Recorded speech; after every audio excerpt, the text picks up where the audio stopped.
Good evening, everybody. Welcome to Apex Racing TV and the iRacing Esports Network for the Apex Racing League Touring Car Championship. It's the last round of the regular season before we head into the showdown to crown a champion. Andrew Woodhouse alongside Adam Bath and Sam Kumo is going to be providing the camera work for you today. We're at the Watkins Glen circuit, Adam, but it's quite different to when we were last here. Um, it's the classic cup layout, so very fast and could be quite frightening in these cars for some people. Yeah, it is very, very narrow here, as you can see from the shots that we're bringing you at the moment from the qualifying session. This carousel right-hander here is probably the only part of the circuit which has got any sort of decent runoff area. Turn one, yeah, there's some tarmac runoff area there, but then it all filters down into the S's, and we've seen some big ones there in the past. I think we were saying before we came on air, I think we might need the safety car button at the ready because we have been known to have quite some big wrecks here in the past, and we've got 3 races to get through, plus a few reverse grids, so plenty to get excited about. And yeah, you mentioned it as well, it's the final round of the regular season, so drivers need to get as many points as on the board so they are in with a shout at the title when we get the showdown underway next week. Yeah, and add to that the very real possibility that there could be a safety car. There were 3 safety cars in the World GT Championship race here about a month ago. So yeah, it is very, very treacherous, and you can see why. Look at these shots we're bringing you in qualifying. Looking at Ross Balfour coming up the hill, it's just lined with Armco barriers. It means, Adam, of course, that if a car crashes into it, they tend to just bounce off and into the way of traffic, doing about 150 miles an hour in some cases. And we've seen some big crashes this year. A couple of weeks ago at Brands Hatch, we saw a mighty one down the back straight there, and that was on a narrow part of the circuit too. Yeah, they are just going to ricochet back into the path of everybody. iRacing has worked pretty hard over the last few builds of getting the damage model spot on, and this is going to be our first opportunity to see some of the minor tweaks they've been making to it. So from the series I've been doing in the official series just over the last few days, it has come on leaps and bounds. So I'm sure these drivers will be putting it to the test, let's say. We could very well see the parts going flying, and it's one of the charms of the Watkins Glen circuit. Of course, we want to have a clean race, we want it to go well, it'll be a closely fought affair, but if there's a big one, well, it will be spectacular. And speaking of spectacular, Ross Balfour has put himself onto pole position, 1 minute 15.454, and that's just a fraction ahead of Ash Sutton. And Adam, the time's very, very close. We're only seeing 0.4 of a second covering the top 21. It's not really surprising, as there's not that many braking areas on this track.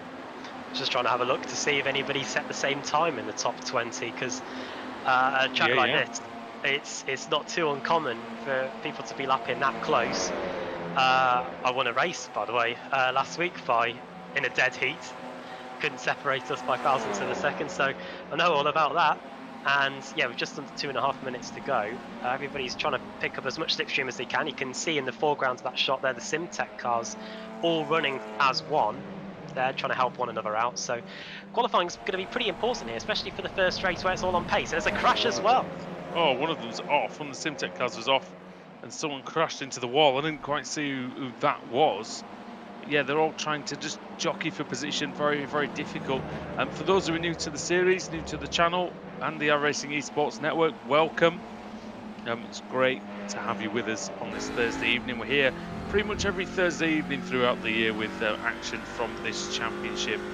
And for the ease of understanding for everybody, if you're new, on the timing tower on the left-hand side, you can see the red stripes and the blue stripes. The red means they are in the Pro category, and the blue means they're in the Am category. Now,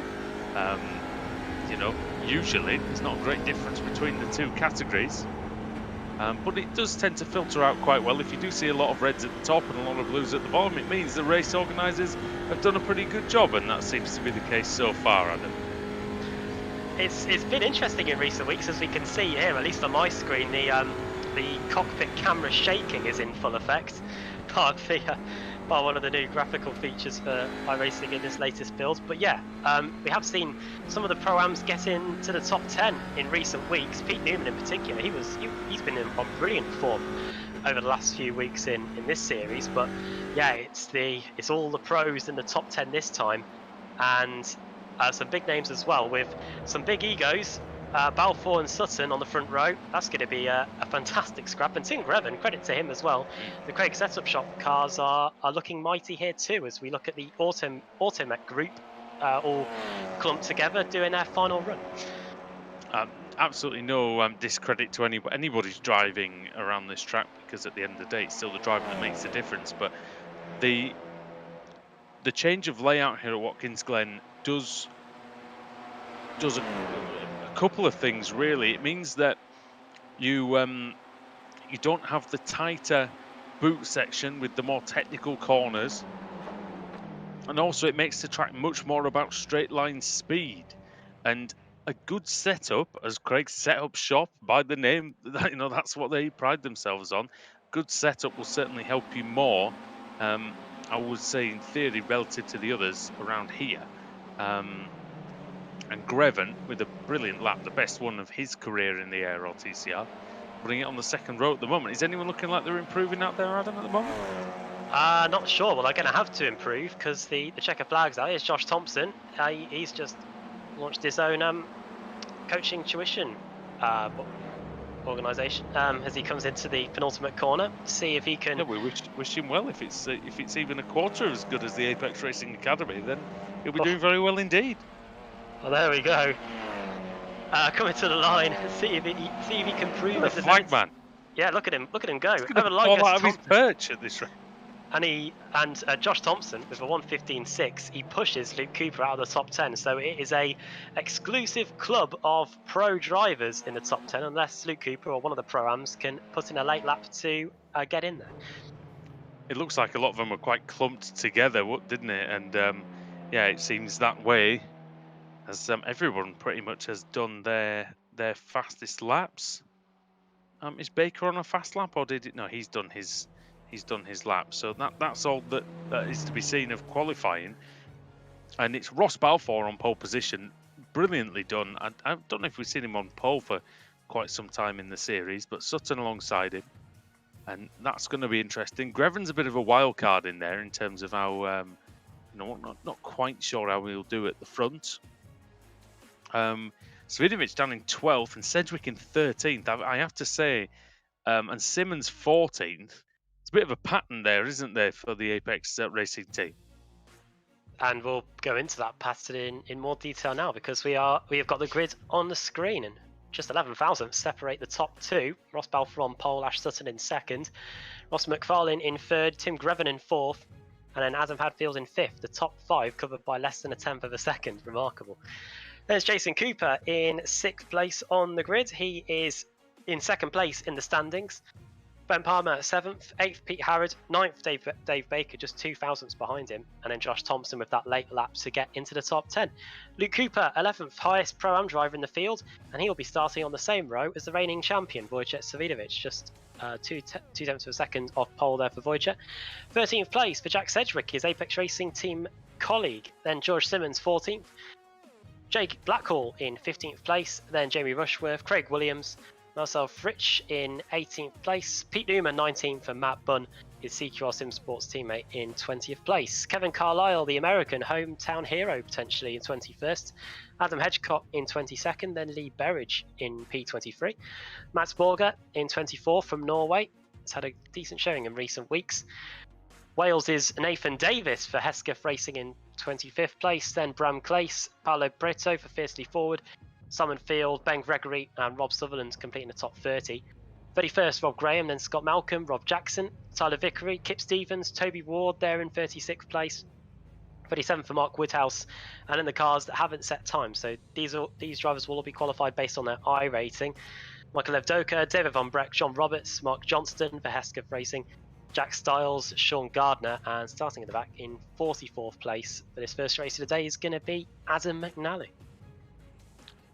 Oh, McNally not having the best grid position here in number 44, but we'll see what happens with the race then. Ross Balfour takes to the pole position. The 5 red lights are on, lights are off, and the race is on at Watkins Glen.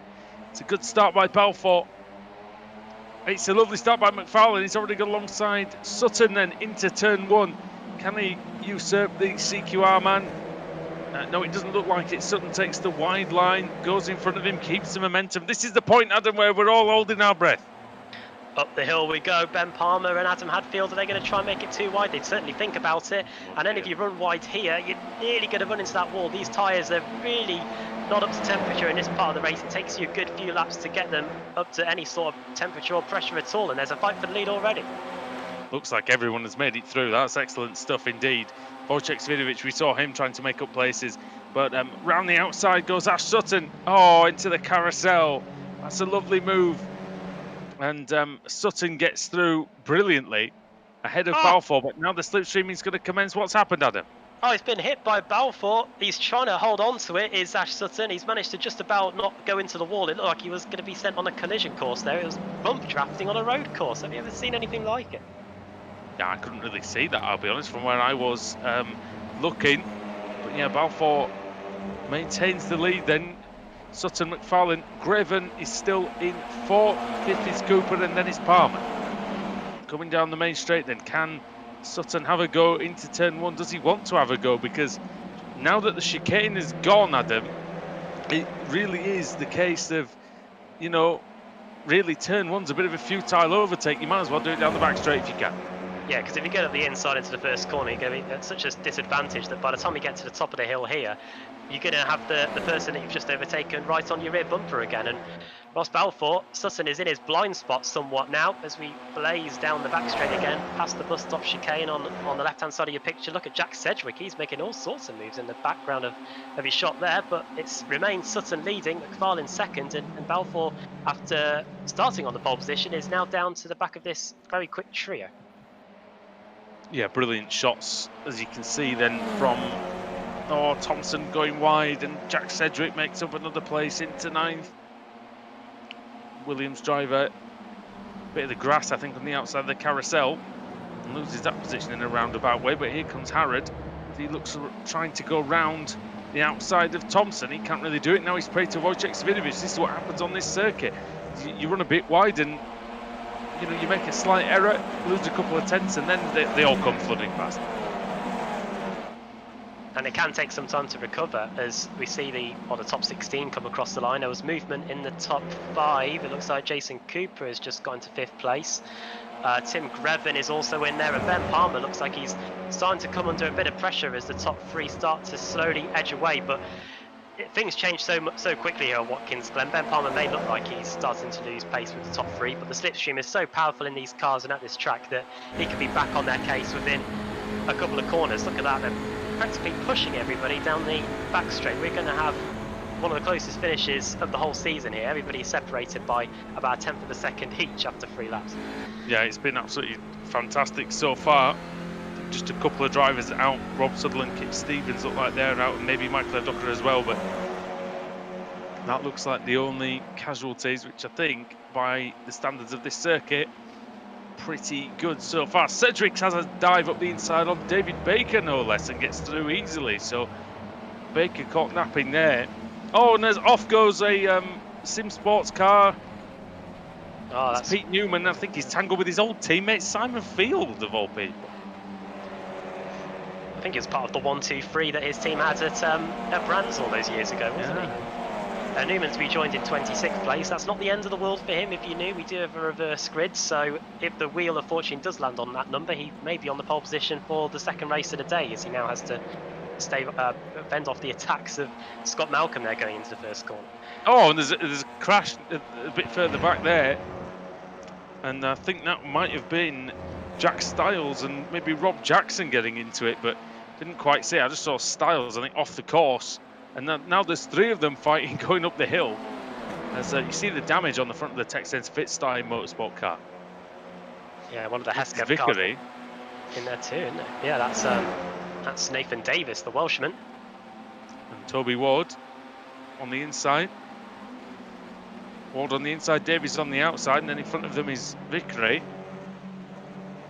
And yeah, Davies, he's one of these, isn't he? He's quite a bit of a slow starter in these meetings, but tends to do quite well later on. And if he gets a sniff with the reverse grid, he does tend to go very well indeed. You can see Sean Gardner losing a bit of touch with this group, and Paolo Precto in the background. Oh, and off goes Rob Jackson. And that might be a couple of places lost for him. And Vickery, the American, goes through. It's the Welshman, Davies. I mean, look at the timing tower. Look at the gaps. They're all red, they're all orange on our SDK Gaming timing screen. And here we are. Oh my word. And this is the fight for a spot in the top 10. You've got Wojciech Savinovic, George Simmons, Dave Baker, all in with a shout. And at the front of the field, it looks pretty spicy as well as we go into the carousel. Also in this group, you've got the likes of Blackcall, Harrod. There's George Simmons, SDK Gaming Car looking up the inside of Wojciech Savinovic. So the reigning champion loses out a spot there. He's down to 11. Yeah, Simmons was pushing Savinovic down the straight. I thought he might have been helping out his stablemate, but turns out he was plotting slightly with Simmons to get a position. Is Baker losing out to Blackall, so Baker struggling for pace, it seems, in the first 6 minutes of this 20-minute race. 3 20-minute races tonight on the iRacing Esports Network. Welcome everybody. Andrew Woodhouse, Adam Bath, Sam Kumo, your team in the commentary box for Apex Racing TV. Final round of the regular season where... Oh, there goes Adam Hadfield, and he's out of 10th position. So he has been, it looks like he's been put there, shall we say, assisted maybe into the runoff area, and he's lost about 7 or 8 spots there. Poor Adam Hadfield. 9 actually, once Kevin Carlisle gets involved, but let's see what happens. Is it an assist from Thompson? Could be. Now, this is an important race meeting for Adam Hadfield. He's 11th in the points in the pro standings. The top 10 get into it, and the top winningest drivers outside the top 10 then getting in on the wild cards. And Wojciech Savinovic is outside that top 10 at the moment, so you'd expect that he would fill one of those places potentially as we get closer to the showdown. Seems like the Craig setup shop car's struggling a bit in the race. As Grevin down to 9th, and Williams, I think he started in. Oh no, Williams is up 1 place from where he started. Not really making much headway as he usually does. Very, very close field though in this race as we see. Ben Palmer's made a very, very good start to the proceedings. Adam, he's up from 7th on the grid and really pushing hard now to try and get past McFarlane. It's always tough to make headway in these races and in race 1 as well, because everybody is where they are based on their pace in qualifying. So that is a fantastic job, and look at that, that's Ben Palmer. He's up into P3, he's got past Ross Balfour, and that looks like it must have taken place at turn 1. We spoke about the disadvantage of getting the overtake done in the first corner. We might be able to see the result of that as we look from the rear of the Audi RS3 LMS, and there's 3 very quick touring cars behind us in Jack Sedgwick on the right, and yeah. It's possible it could have been a defence into turn 1, Adam. I think he was ahead of him already, but I think maybe Balfour was having a look, as is Sedgwick now. And Sedgwick's carving through the field. I'm impressed with this performance by Sedgwick. I mean, he does this quite often anyway, but it's been really good so far, and not a hint of a contact or any issues for him. Yeah, he's improved as the season's come along. As Sedgwick was runner-up last season after leading for quite a while, and it looked like it was going to be his championship in the Winter Series, but here he is leading the championship just as we are about to start the showdown, 74 points ahead of Jason Cooper in the Pro Championship, and here he is trying to get some overtakes done on the track as Balfour goes straight back up the inside of Palmer into turn 1. He is going to get that spot on the podium back again. He said it wasn't necessarily a favourable move to take the 10th position into turn 1, but well, he's going for it anyway. Balfour is hoping the rest of them get distracted or disturbed by others potentially and not maybe get the full run up the hill. George Simmons just at the fastest lap in 8th place. He's just behind this group, but we're looking now at Sutton versus McFarlane for the lead. And is Sutton pushing the Scotsman? I believe he is, Adam, and it might just be trying to unsettle McFarlane's car into the carousel. Maybe if he's be going a little bit faster than he expects, he might miss his braking point, might run slightly wide, and as the former BTCC champion is going to be through. And Sedgwick has his eyes set on the podium. Up the inside he goes into the penultimate corner. We don't see too many overtakes here going on because it is such a quick corner, especially on this classic layout of the circuit. Back up the inside into the final corner goes Ross Balfour, but he's going to get the cutback here is Jack Sedgwick, so the overtake into the first corner might still be on. He's almost bump trapped in the Ross Balfour car there across the line into the first corner. And he's got him. Oh, lovely. Really lovely stuff. And you know what third place gets you? It gets you sparkling wine. That's what it gets you. Josh Thompson is in 7th place as he's just set the fastest lap of the race so far. So Thompson on an absolute charge at the minute, as is Simmons. Those two going very, very quickly indeed. And we've seen this in quite a few races on the channel quite recently where there's been a pack of cars kind of just loitering just behind the leaders. Oh, and Thompson going to the inside then. Into the carousel, down he comes. He's going to try and hold the bottom line, which is actually a bit more advantageous, Adam, on this layout than on the traditional classic layout. Oh, that's going to be into the wall for Simmons. It is indeed, and it was for Cooper as well. Just glancing the tyre wall. Now, as he sustained serious damage, George Simmons doesn't look like it. Looks like the car is intact just about, but that is a lucky escape. Yeah, just a flesh wound for both of them. It looks like they've both lost their door mirrors as a result of that, so that's going to impair their visibility a little bit in terms of having to stop the cars getting by from behind. And I think in George Simmons' case, he's very lucky not to have sustained any more damage, but he remains in 8th place for now. I think when we go onto the back straight, we'll get a much better indication if we've lost any straight line speed as a result of that.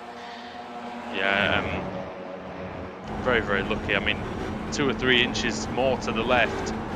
Both of them could have been well and truly out of the race. Simmons' straight line speed, look, it looks like it's short as black hole goes through. Yeah, look, Simmons has lost a lot of speed. And he's going to come tumbling down, it looks like. Well, given how much he's got, Captain. Yeah, it's like Martin Brundle always said, it's like you're in the slow lane on the motorway. Cars going past you that quickly. It's a bit of a kerfuffle happening into the carousel, and that involves Luke Cooper, Pete Harrod, Greven, and Carlisle. There's a couple behind them as well, Williams and Matt Button. I think. Oh, crashed. There goes Tim Greven off. Yeah. That's a shame for him because he'd had a very good qualifying, and now he's going to be right down outside the top 25 potentially, and looked like it was just a typical touring car quarter panel going into the penultimate corner there. Almost a dodgy rejoin for Greven, but managed to avoid that particular disaster. But yeah, that'll be one for the stewards, I think. I couldn't really see clearly what happened. Now Matt Woodhouse is there with Greven, and Woodhouse. Oh, he's hit Woodhouse. Oh. You could say that Woodhouse will be aggrieved with Greven, potentially, as Woodhouse gets back on the circuit. Here's the fight for the lead. Jack Sedgwick's arrived on the scene then, and McFarlane and Sutton, they might need to watch out here as Balfour joins the party too, and we've still got 7 minutes of this race to go. Yeah, the other word that ends in house I can't say on this channel, unfortunately. But that's kind of what it might turn into in the end. We'll see. McFarlane, what's his play here, Ross McFarlane? I mean, Sedgwick. I'll give Sedgwick some credit, Adam. He's not. Oh, as he tries to go inside on Sutton, he's not picking his spots. He's just taking places when he can, and then thinking about what happens later. He's not thinking, oh, I won't make a move into turn 1 or I won't make a move into the last corner. He's just getting them where he can, and it's brilliant. It's worked so well for him. I mean, qualified in 13th, which he was only 0.2 of a second off of pole, which normally would be, you know, about where he would be. But he was 13th, which surprised us, but he's carved through the field. Yeah, a track like this, if you get your opportunity to get a move done, you have to make sure you take advantage, because if you have a botched attempt at an overtake, then you're just going to be at risk of losing places. And here he goes. This Apex Racing team car looks mighty in a straight line. Yeah, maybe it's not so great in the corners. Maybe that was why the qualifying pace wasn't quite there, but it looks like in race trim, very, very quick indeed. I mean, Simmons was going great guns before his accident with the wall. Oh my goodness me, look at this. Look how close they are to the grass. Look how close they are to each other. Ross Balfour is on the inside. May find himself a bit boxed in here, Balfour, and so it's proven. Cedric goes around the outside and he holds him off for the last corner. Lovely stuff by Jack Sedgwick, and once again the balance of power at the front of the race, Adam, it just ebbs and flows, and that's what we love about this circuit so much. Yeah, these are the best touring car drivers in the business going at it here.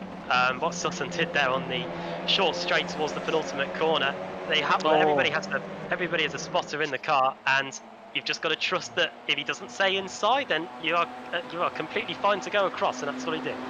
McFarlane and Sutton, as you can see at the front there, having their own little race, just arm's reach, just a little bit more than arm's reach away from the pack behind. I think somebody nearly went into the wall. I think it was Sedgwick. We heard the sound of somebody hitting metal, and I think it might have been Jack Sedgwick. I think he just brushed the wall there. Maybe he was. And, well, we'll see if that compromises him, but yeah, he's down now, out of the top six, down out of the top six. As Balfour and Palmer now going to try and settle the battle for the bubbly, of course. See if Thompson wants it. Oh, there goes. Well, he might be. If he goes off like that, Palmer, he's going to settle it for himself. Never mind the battle for the bubbly. It was a bit bobbly over that grass as they come over the line. And I bet Ben Palmer was wishing we were at the newer Watkins, Glen, where there was tarmac runoff area in that penultimate. We've had bubbly, we've had bobbly, we've had wobbly in terms of some of the driving. Oh, and there goes. Oh, that's Greven. He's into the wall. That's the penultimate corner. And let's see how that happened. Is that going to be Nathan Davis, I wonder, who goes for it? And Greven shuts the door. Oh, I don't know really who had the right of way there. I couldn't quite see from the front angle, but it looked like he closed the door to me. I'll have to maybe see another angle at another point. And there was also a Simtek car going through the gravel as well. Yeah. The marshals at that penultimate corner will be getting to know Tim Greven quite well. I think that's the second time he's gone off. Again. Both times potentially weren't his fault. So that's a shame for him. He's now down in 35th place after all that. It's pretty much calmed down. It's almost the calm before the storm, really, because at the front, because we've got just over 2 minutes to go. Oh, Cedric and that's Baker, is it, in the wall? Oh yeah. Well. Oh, and off in front of them is. It might have been Luke Cooper. He might have gone into the wall, or he might have just avoided the wall. Sorry to butt in there, mate, but I just saw some more carnage off to the side. Oh, no problem. Yeah, I don't know what happened there between those two, but that's a mighty shame for Dave Baker.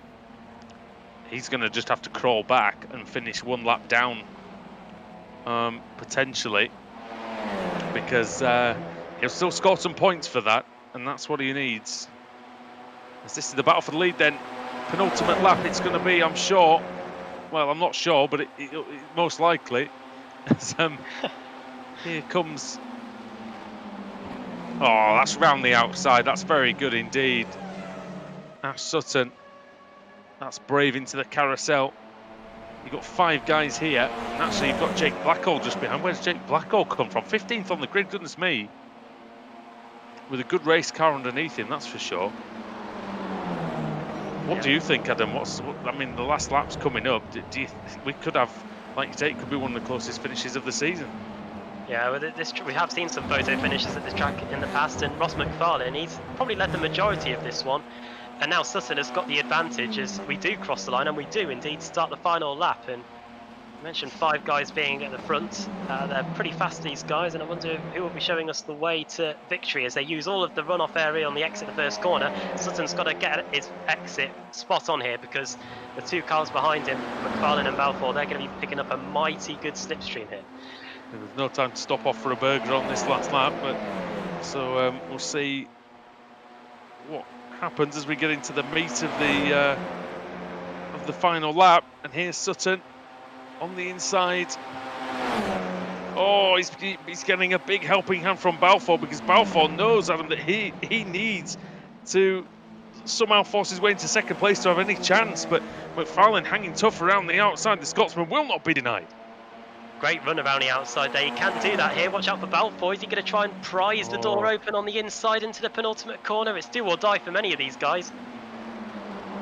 McFarlane, I think, might have got a slight nudge from behind.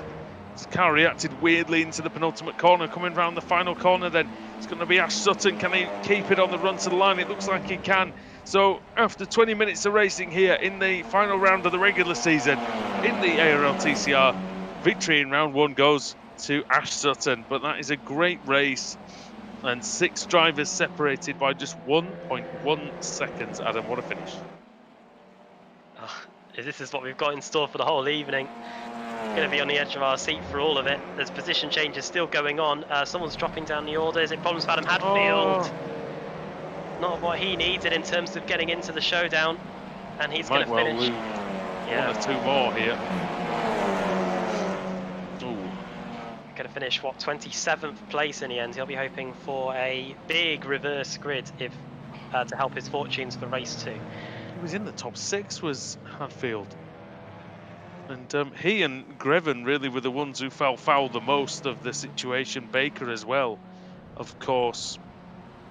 But yeah, great racing by Sutton. And I think the pushing Baker around, because Baker still hasn't finished. His car is knackered. After that hit with the wall. That was Sedgwick, I think he got it together with, wasn't it? In the penultimate corner. Coming out of the penultimate corner.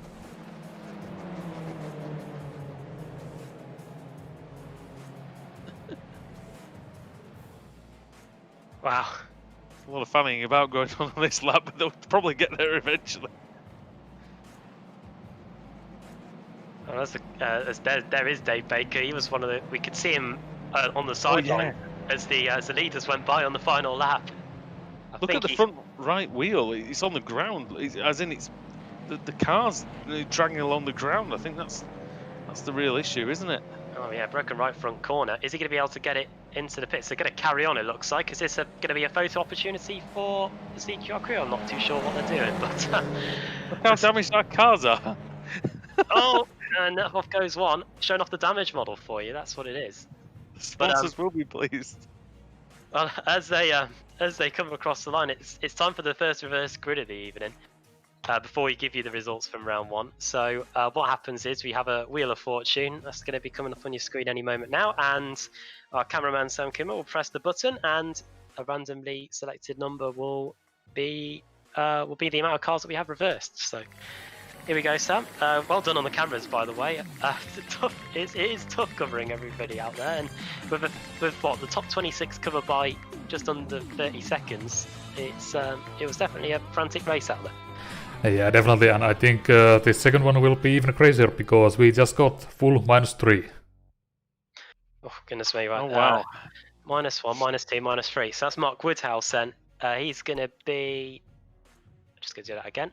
-1, -2. Mark Woodhouse, yeah, he's going to be on pole position for race 2 of the day with Pareto second, Styles third, Hadfield 4th. I think you'd take that. And 5th place will going to be Rob Jackson. Yeah, and I see the finishing order on the screen then.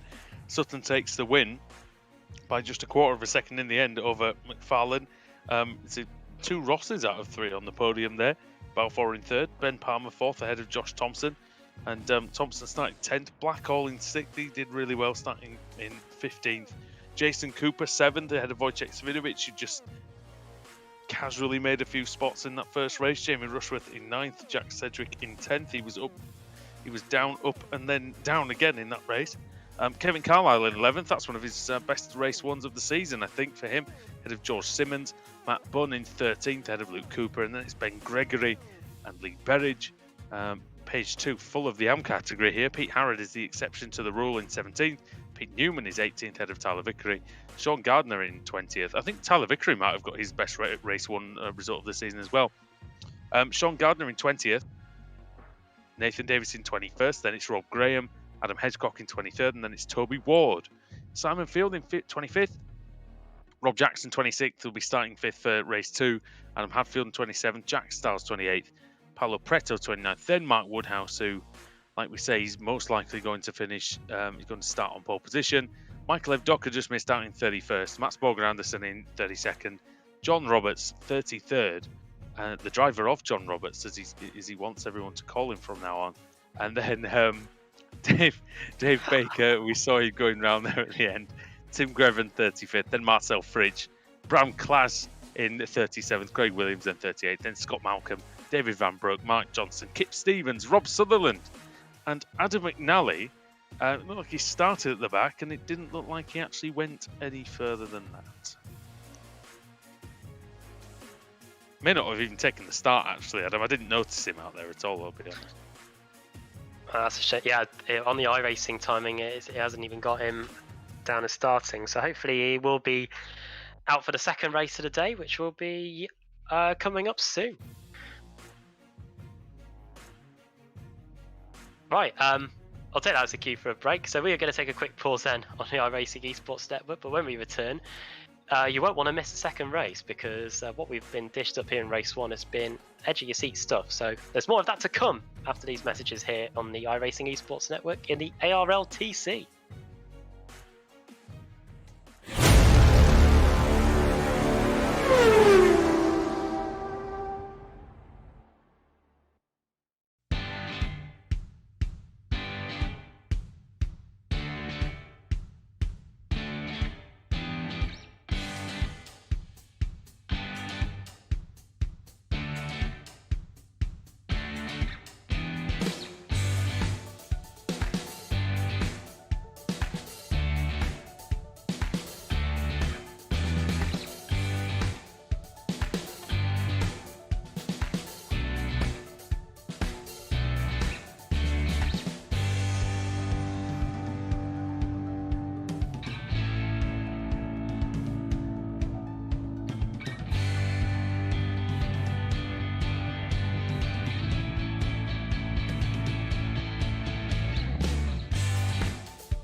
Welcome back to Watkins Glen. The sun is out. Skies are blue here in upstate New York on the iRacing Esports Network, the Apex Racing League Touring Car Championship. Andrew Woodhouse here alongside Adam Bath with Sam Kumo on the cameras once again. And Adam, beautiful weather for these drivers. It might mean a tad more tyre wear, things like that, but in general, perfect conditions for racing. Really is. It's some of the weather we could be dealing with it in the UK at the moment. That seems to have vanished in the past. But yeah, 27 degrees ambient temperature, and the track temperature, yeah, a whopping 46 degrees. So fortunately for the drivers in this series, there aren't too many corners to negotiate here. So tyre wear might not be the thing on their minds. It'll be the endless amounts of cars that are in their rearview mirror and in front of them that they'll be having to keep their attentions firmly fixed on when we get this second race underway, because it is the first of the reverse grid races, and we've got a big number of cars reversed. Yeah, full -2 gets us over 30 cars reversed, I believe. And they start with Mark Woodhouse. The Brit goes on to pole position for Team Mad alongside Paulo Preto of Brazil. Jack Stiles is in third with Adam Hadfield, the first of the pro drivers, in fourth. He'll be strong in this one. Rob Jackson in fifth and Simon Field in sixth. Seventh for Toby Ward. And eighth for Adam Hedgecock. Rob Graham in ninth ahead of Nathan Davies. He's always good in the reverse grid races. Sean Gardner 11th, Tyler Vickery 12th, 13th will be Pete Newman, and then it will be Pete Howard in 14th, Lee Berridge 15th, Gregory in 16th, 17th for Cooper, 18th Matt Bunn, 19th George Simmons, and Kevin Carlisle in 20th. And the rest of the field is going to cycle through on your screen right now, and the race one winner, Ash Sutton, will start in 30th. There it is.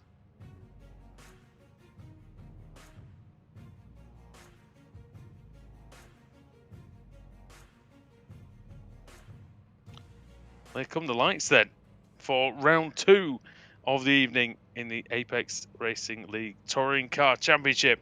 The lights are off and the race is on. It's a decent start by Woodhouse. It's an excellent start by Preto. Got a really, really good run from second position. He's almost drawing alongside the Team Mad car as he goes into turn 1. The Brazilian goes for it. He flies up the inside to turn 1 and he hits Woodhouse. Woodhouse has gone away with it and somehow he's still challenging for the lead, Adam. Uh-oh, this doesn't look like it's going to end well, does it? Going into the S's, up the hill we go. Oh, wide nearly. Goodness me, help.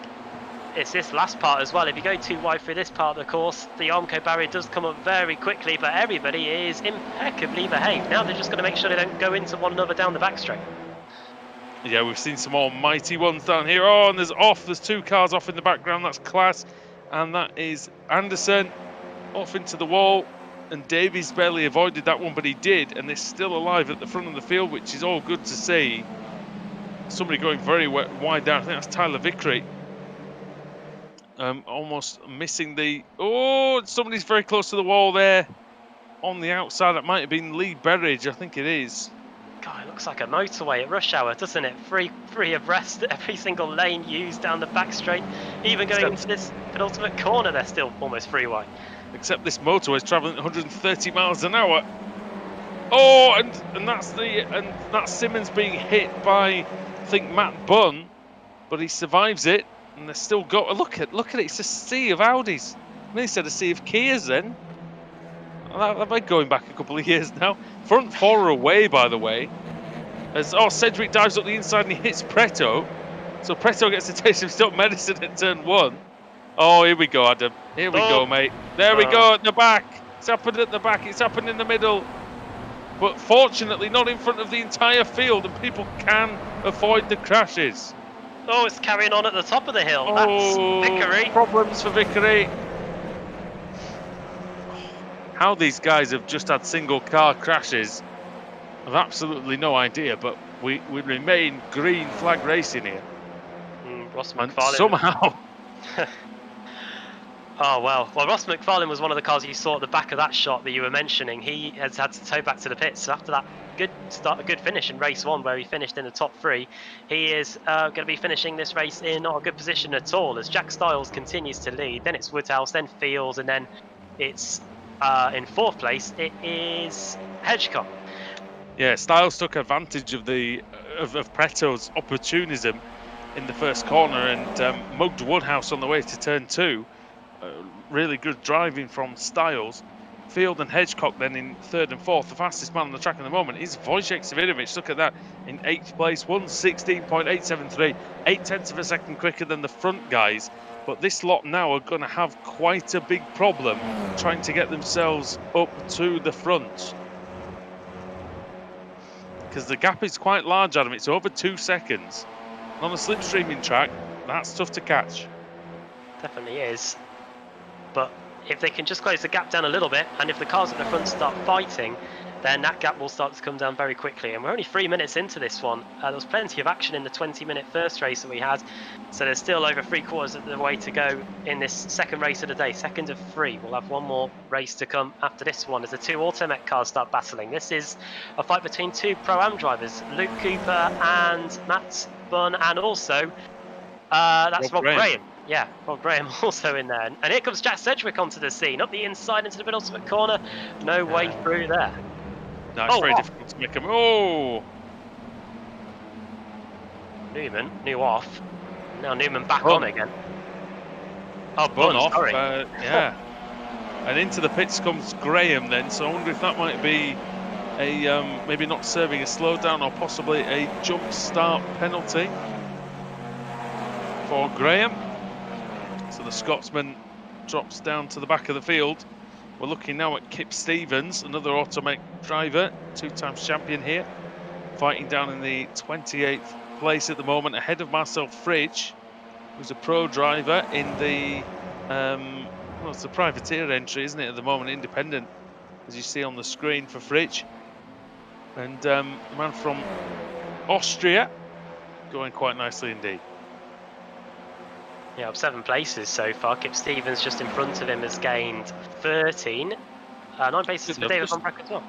I've just noticed that Wojciech Savidovic is up 18 places from where he started. What a charge that is in just 3.5 laps. That's, what's that a lap? That's about 6 positions a lap. Yeah. Sensational stuff by the pole. And here he is, and he's bringing a friend with him, Pete Newman, 2 veterans. Going to charge towards this front group. And yeah, it's going at the moment very, very well indeed for Jack Styles, but how long is that going to last for, Adam? Because he is under pressure from Adam Hedgecock, and who's been taking advantage of the Apex Racing Academy that's newly opened. Go to the website for that one and see if you want to get involved. Also got a league coming up as well, so go ahead and join that if you want access and want a league platform as well, some GT4 action. And Adam Hedgecock, who's been driving the GT3s a lot, is now up the inside and looking for P1 in the Audi RS3. Down the inside he goes then, and of course the Michelin Pilot Challenge, that's a Brands Hatch. I wonder if he can carry any of the stuff he's learnt with George Simmons, the Apex Racing Academy driver coach for this very car, who's running in 7th place at the moment. There he is. Yeah. You can see him. And, well, last time around these guys were lapping in the 1:17s. Wojciech Savidovic did a 1:16, and look at that front quartet a couple of laps to go, that's completely wiped out. And now we've got the top 10 all within a couple of tenths of one another. Yeah, it's unbelievable how these 2 groups can just merge in the space of a couple of laps, but this is the situation we find ourselves in. It'll be interesting to see if Hedge can get away from this group, as rhymes with Hedge. Sedgwick is 9th, and he's just set the fastest lap of the race. You can see him in the background. He's just behind the luminous yellow car of George Simmons.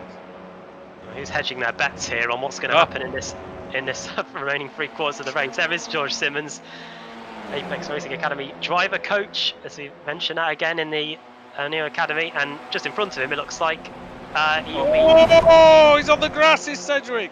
The pass in the grass. Oh. Can they make it stick on Gardner? And it's appropriate to make a pass on the grass on Gardner, isn't it? Eh? This is... and the few places ahead of them is Field. You can't make it up, can you? It's great banter. As Cedric is through into 7th place, and Sean Gardner, well, never mind that, because look at this. We've got Styles. A little late for trimming the verge. Oh, well. I think there'll be some wood in the hedge at this point, because here comes Hedgecock. He's got wood around the outside of him. And there could be a potential log jam soon because they are too wide down the front straight with Wojciech Savidovic, Simon Field and Pete Newman all eager to get by. And if you're going too wide around this circuit, you're just going to be allowing everybody else to close up even more. Jack Stiles will be like, please stay side by side for as long as possible. I'm glad you chose Hedge for the puns and not the other part of his name. But there we go. Here we go up the hill. We are on lap 7. And Stiles is trying to get away, but again we see how difficult it is to escape from the chasing pack. And Jack Stiles is going to be no exception, although he has pulled away to the tune of 0.4 of a second, which doesn't sound like a lot, Adam, but it might just be the breathing room that he needs. Everybody goes on different lines into the carousel, and they all seem to work. That's one of the joys of this circuit. But Jack Stiles, yeah, he continues to hold his own at the front. Oh, contact to Savidovic and Hedgecock. Very close there, and this is going to allow Sedgwick a massive run on the outside, maybe to George Simmons. Look at that. Sedgwick cuts from the outside straight to the inside, and he might get a few more places here into the penultimate turn. It's funny, Hedgecock was in the lead just 2 laps ago. He's now down to 7th position. It's quite unbelievable, isn't it, the way that it ebbs and flows around Watkins. Now Woodhouse going for the lead around the outside. That's always good to see Woodhouse at the top of the timing sheet. Yeah, and he's going to lead the lap officially. Over the line he goes. Wojciech Savidovic up into 2nd place, and he's surely too far back to think of a move for the lead, but he's going to get by Jack Stiles, that's for sure. Up the inside he goes, and the Apex Racing Team car is now up 21 places into P2. I'll tell you what, it's been good for Woodhouse because he started on pole position, got shuffled back a tiny bit, and now he's made his way back to the front again, which is something we don't often see in these reverse grid races. Something's happened to George Simmons. Has he gone off the circuit? Has he been into the wall? No, he hasn't. He's in there somewhere. He might have just caught the grass, I wonder, on the way up the hill. But he is now getting a push from Pete Newman, who's trying to forge a space for himself as they go into the carousel for the 8th time. Savidovic now takes the lead away from Jack Stiles.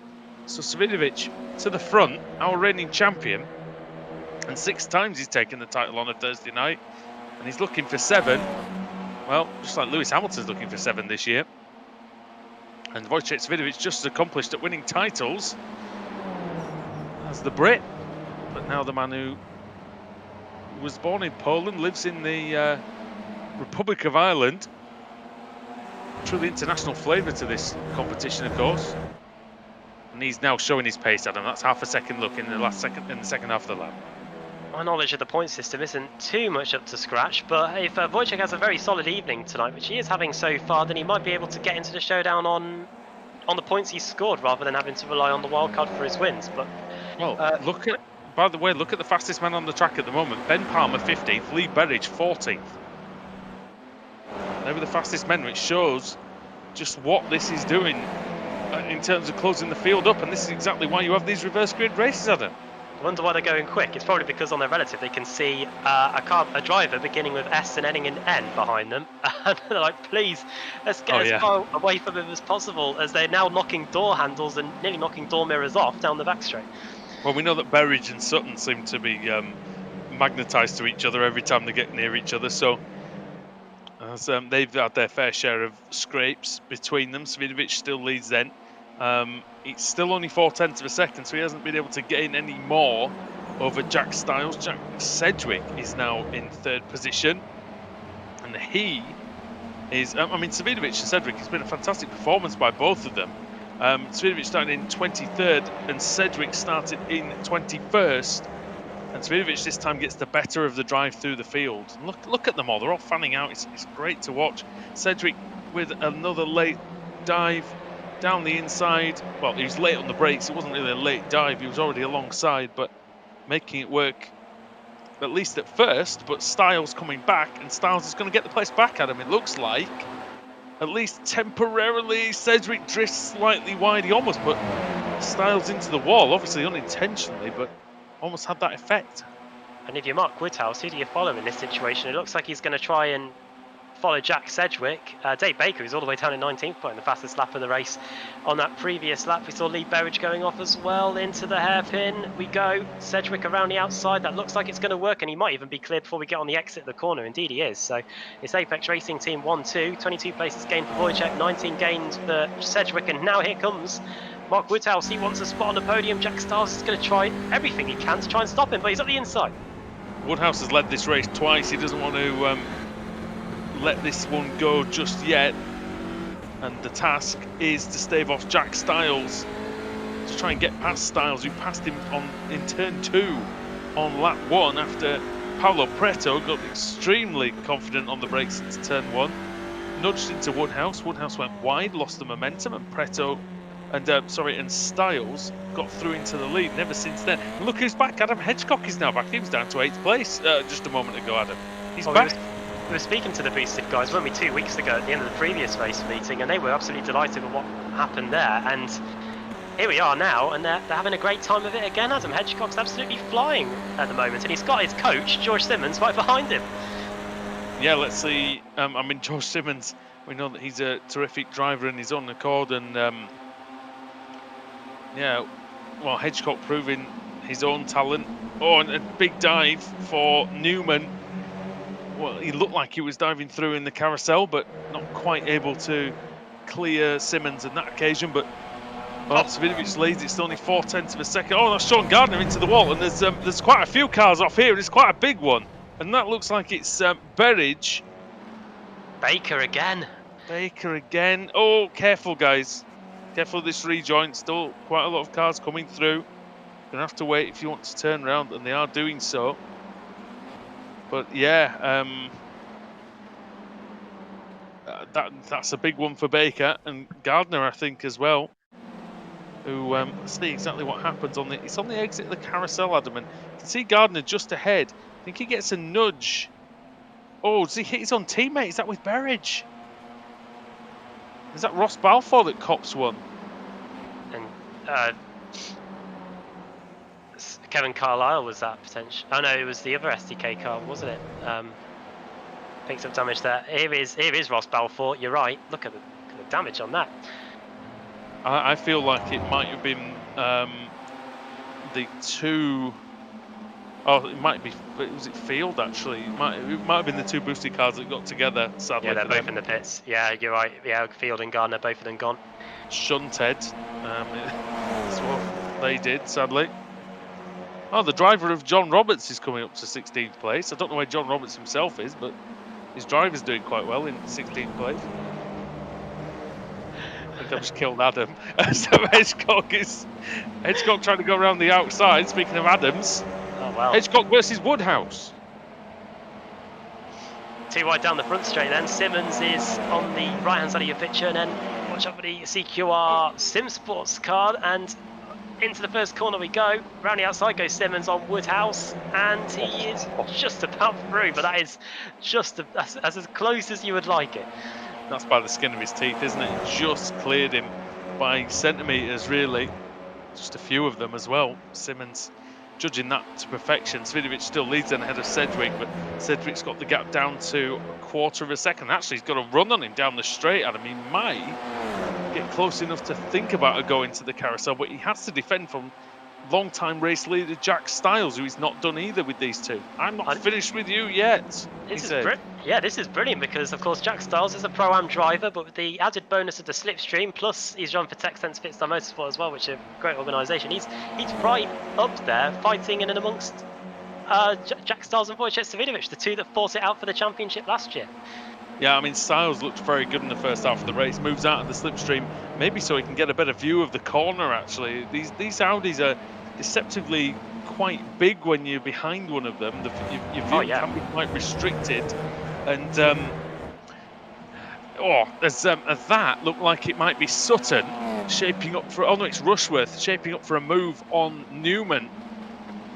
Then you got the 3 CQR stable teams there in a row, Adam. You got Sim Sports, then you got the club, then you've got the Pure Sim. You are right. You race these. Wrong order. It was. You ticked them off. I'd say that. You do race these cars with the GT4s, and they're tiny in comparison to these things. Even the BMW, the M4, obviously that's got that's the little brother of the M8, and that's smaller than these. And look at that, Sutton. Well, the M8 locks out the sun, doesn't it? So, I mean, that's a bit. But yeah, no, he's definitely right. We're on board with Harrod. Yeah. The world GT champion, Pete Harrod. Well done to him on that. It was nearly a month ago now, but very, very happy indeed. I'm sure with that. Newman going into the penultimate corner of the lap. Oh, we've only got 2 minutes to go, and this has been such a good race. You can watch this going for ages. The second half of the race has been very good as well. I looked at the clock and it said 10 minutes on, and now we've got just under 2 minutes to go. So penultimate if lap you look behind, if Sam can look behind, you'll see Ash Sutton might be alongside him. Look at that. There he is. Ah, that Audi's been in the walls, hasn't it? That front corner of Sutton as he runs wide through the first corner. That'll be an off track. I don't think he cares one iota about What else is new about Sutton having some accident damage in the middle of the race? But it's all good fun in Love and Touring Cars, I guess. And Sedgwick under more pressure again from Styles. Styles is very strong through the S's. It looks like a good straight line spin. The Texense Pitstime Motorsport car. Is it worth having it go into the carousel? I might consider one if I was Styles, you know. Hedgecock is on the prowl behind him. Oh, it goes a bit wide, does Sedgwick. He might be able to rescue it, though. Yeah, he's been taking some pretty interesting lines as Sedgwick. He took one through the S's, and there he was through the carousel, going for a very late apex. As now Styles is trying to shake off Hedgecock. He's like a wasp that he's trying to get rid of. Please, just stop bothering me. A multicoloured wasp. Yeah, and some people nearly in the grass, just bringing every millisecond out of these Audi RS3s. And we're on to the final lap now here at Watkins Glen, round 2 of the evening in the Apex Racing League Touring Car Championship. Got nearly 100 viewers watching us. Off! And that is Rushworth. Rushworth very, very wide. Matt Bunn wide. Newman wide as well. Somebody just completely going over the grass in the background. That was Luke Cooper, taking any regard for the limits of the track on that one. Might get him a pass on Lee Berridge, but at the front is Svidovic, and he's just ahead of Sedgwick. Oh, it's very close. Sedgwick's got to run. Oh, the 4 wide in the background. What do we look at? Here comes the lead battle. And Adam Hedgecock's going around the outside. God, how Hedgecock would love a bit of the bubbly here. Through the carousel we go.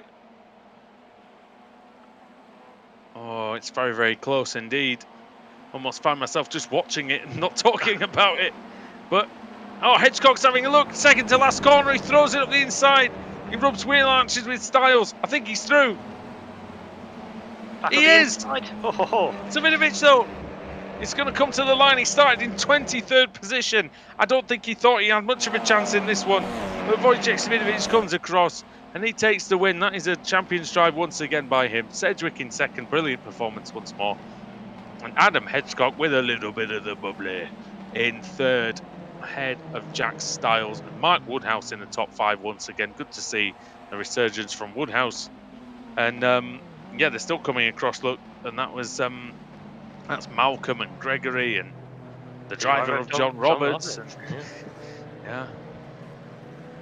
Getting a name for himself, this guy. All we know is he's called the driver of John Roberts. And there is Wojciech Svidovic. Some say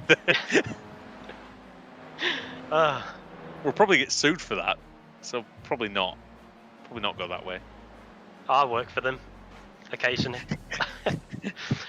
Yeah, as Wojciech Svidovic will be delighted with that, and I don't know how that will help him in terms of the points, but to gain 22 places to pick up a race victory and a 1-2 for the Apex Racing team as well, with Jack Sedgwick in second, that will be the confidence boost that they need going into the showdown next week. And it is a very short showdown, we must admit. When the showdown begins, we have got just 4 rounds: Interlagos, Suzuka, Bathurst and Daytona. So you want to make sure you're hitting your form at the right time when it gets going. Yeah, and it's always the case, isn't it, with it's always the case with these showdowns that you have to be in good form at the right time. It's like, you know, they say it a lot in American sports. You hit your playoff form, and you know, usually if it's any team that I support, it's usually the wrong time of the season that they hit the good form. But yeah, here in the showdown, we saw it last year with Wojciech Svidovic. He was 26th in the points at the end of the regular season. He got in on the wild card because of races won, and he went on to win the championship because he had an excellent showdown. So He had some trouble getting used to the car, didn't he, Adam? But he managed to come through. Wonder if he could be doing the same again this season, perhaps. Well, he gained 22 places in race 2. Is he going to have to do the same in race 3 if he wants a chance of victory? Because it is time for the reverse grid. So over to Sam Kuma again.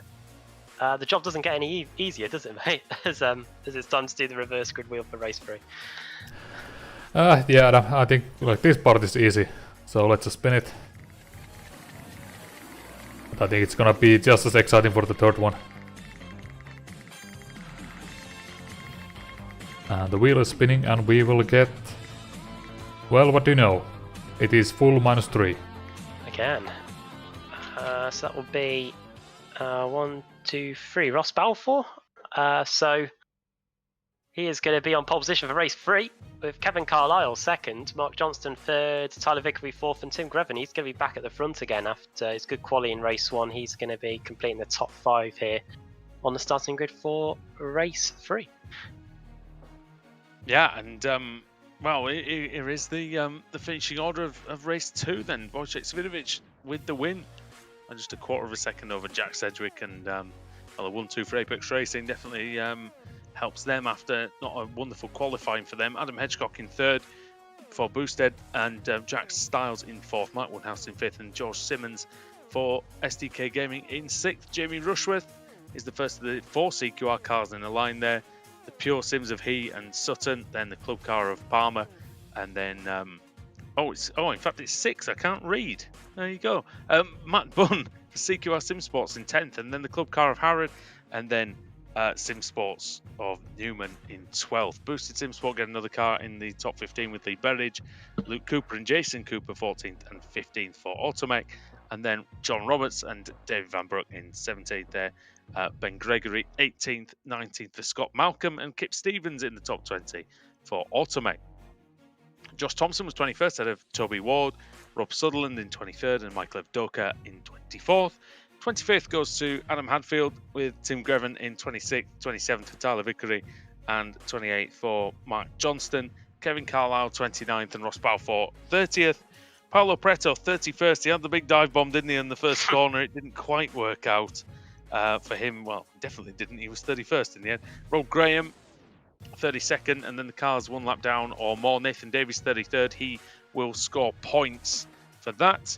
And the people who won't score points yet again, Dave Baker 2 laps down for the second race in a row. Simon Field, Sean Gardner, Rob Jackson, Marcel Fridge, Jake Blackhall, Ross McFarlane, Matt Sporgart Anderson, and Bram Klass.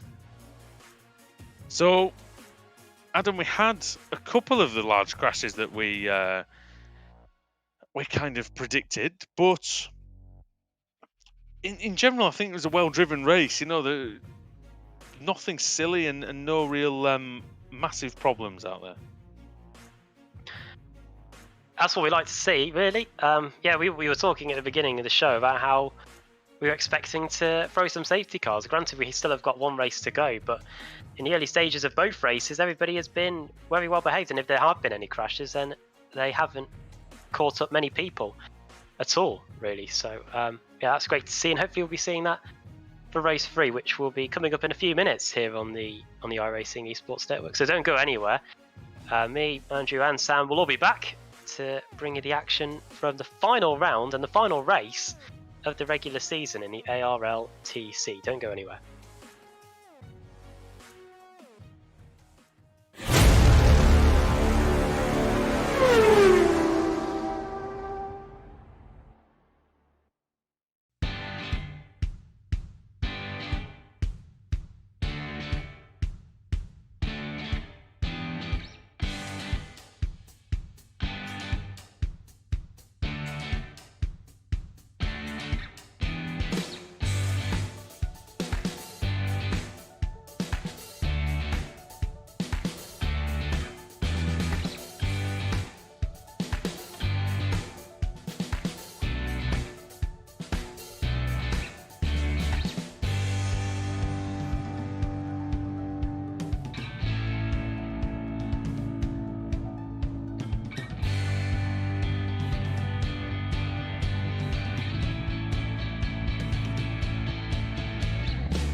Welcome back to the ARLTCR here on the iRacing Esports Network at Watkins, Glen in the United States. Andrew Woodhouse, Adam Bath and Sam Kuma with you for round 3 on the Esports Network and on Apex Racing TV. And Adam, it's the second reverse grid race of the day, and that can only mean one thing. It means we're going to have some excitement. We had a fantastic race in race 2, and I think we're going to have a great time in race 3 as the clouds have come over slightly. Yeah, we had full -3 for race 2, and here for race 3 we've got exactly the same yet again. So it means that we've got quite a topsy-turvy grid, but one thing does remain, and that is a pro driver on pole position in Ross Balfour, and it's Kevin Carlisle second, Mark Johnston in third, Tyler Vickery fourth, and Tim Greven back up in the top 5. So too Adam Hadfield. Those two had not the best race 1 or race 2 for either of them.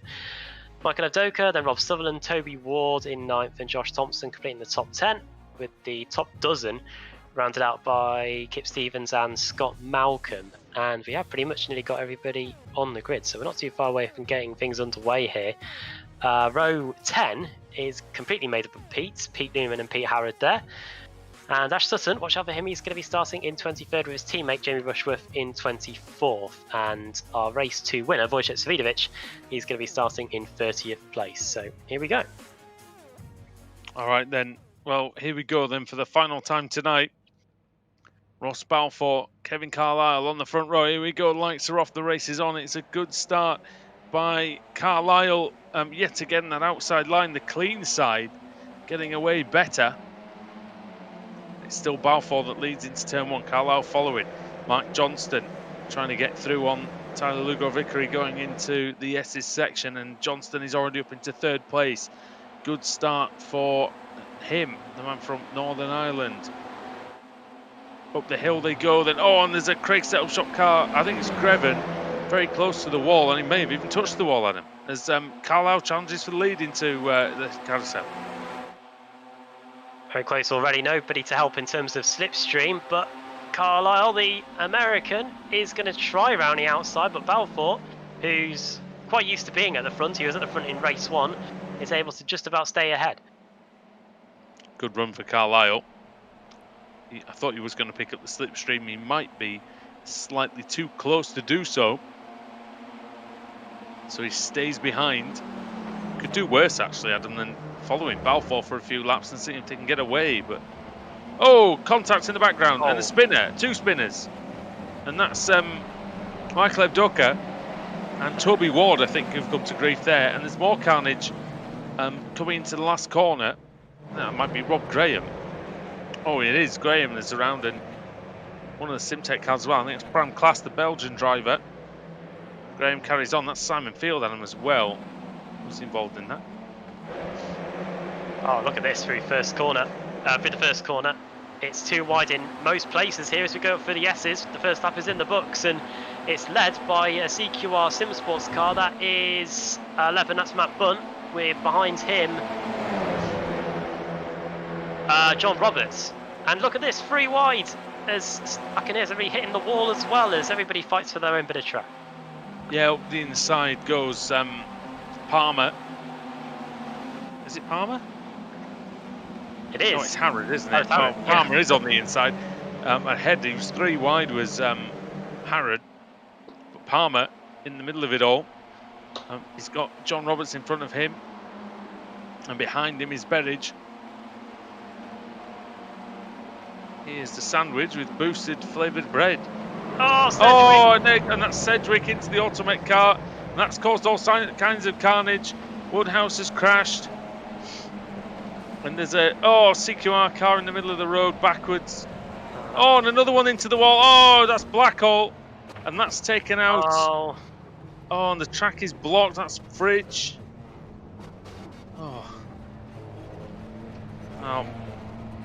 I think David Baker's is not going to be taking that flight home. He's had so much bad luck, he doesn't want to risk it. Blackhall's wedged it into the fence and keeps it there. I don't know what happened with him, whether it was a screen freeze or whatever, but he just went clean into the barrier. Didn't even look like he tried to avoid it, which I can only guess is probably hardware failure. Here comes Carlisle having a look on Balfour then. I've been to Carlisle, very boring place.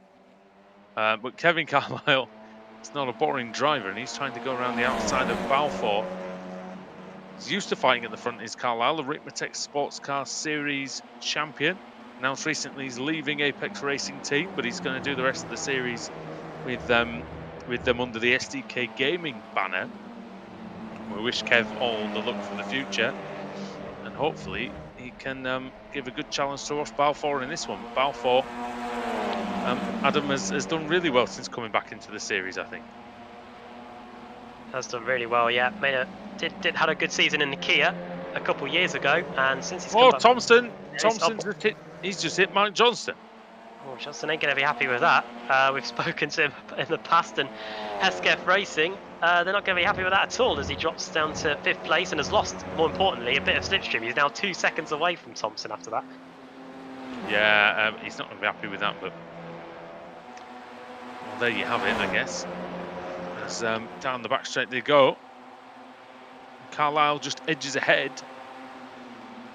Can he keep it though? He's had a couple of rehearsals, Adam, and this time he's trying to see if it'll be all right on the night. Oh, on the outside, it's good. If he can play his cards right, he'll be higher in the timing screen, that's for sure. Let's see. He goes, Balfour around the outside. That's a brilliant defensive display there by Ross Balfour, and he's able to keep the lead. Yeah, brilliant. Carlisle coming across the line slightly lower than what he would have been. We've already had the Wheel of Fortune today. Is it higher than a 2? Well, hopefully in this case he'll be wanting to get first place, but let's see what he does then when he comes through the S's. And again, he's got a good run. This time he might have a slightly better run though, Adam, because it's from slightly further back. I think he was almost too close before. Yeah, the top 4 are all really close together now, and Thompson, he's going to be trying to push Adam Hadfield forward. Hadfield, who of course didn't have the best of race 1s, was on the back foot as a result of that in race 2, and here he is in race 3 back at the front, and Ross Balfour moving over to the right very late on. In fact, has he done that to his disadvantage? Because here comes Kevin Carlisle up the inside. Opened the door, didn't he, Balfour? Carlisle walks in. Now, can Carlisle do what Balfour did on the previous lap and go round the outside in the penultimate corner? He's a 10th behind, though. And that means, yes, means that Ross Balfour can come across. Very, very good battle, this. These top 4 going at it. Thompson having a look up the inside. I don't think he managed to get alongside Carlisle into that corner. Adam Hadfield, who started the day in the top 6, is determined to finish the day on the top of the podium. Mark Johnson still in 5th, but he's dropped back into the clutches of Greven and Vickery and Bunn. And then what can only be described as a 10-car train behind them. Sorry, mate. Yeah, no, it's all right. Yeah, on the interval, it is on the intervals on the timing screen. It's just a sea of orange and red. That's what's going on in the midfield. Here is a taste of it for you. Mark Johnston has now fallen into the clutches of Tim Greven here, pretty much getting pushed through the final part of the S's. Then it's Tyler Vickery, who's having one of his best races of the season in 7th. Then Matt Bunn, 13 places to P8, and then it's David Van Breck and Pete Harron.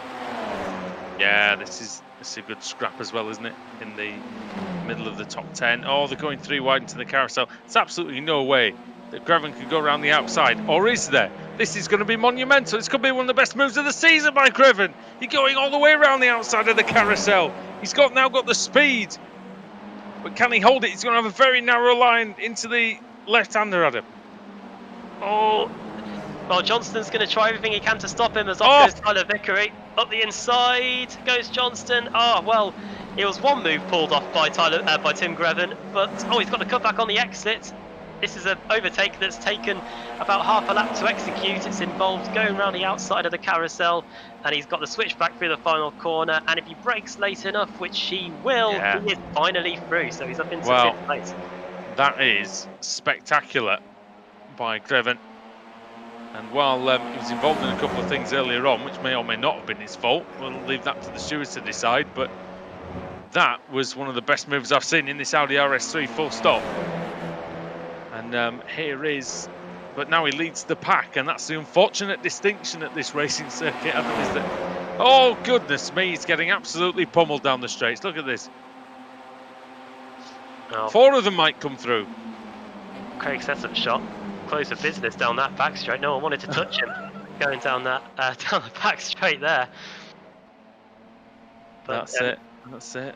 He finds himself in the middle of quite a big gaggle of cars now. Johnston's now the driver with no help at all. Johnston hasn't given up. Not at all. He's taking a break from selling paint to come and do this race.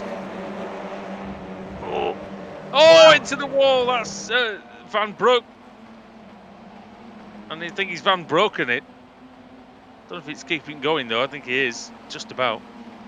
Oh, look, a dive. A big dive. Greven. Johnston's been hit at that corner already. Oh, he's getting hit again. Greven has once, and he's just driving through him. He's trying to. He's finally stopped the car. Oh dear me. Oh, no, Mark. Oh, jeez. Don't do it, please. Be careful. Oh, no. Be careful. No. Oh, God. Well, What on earth? never mind selling paint, is he been sniffing it?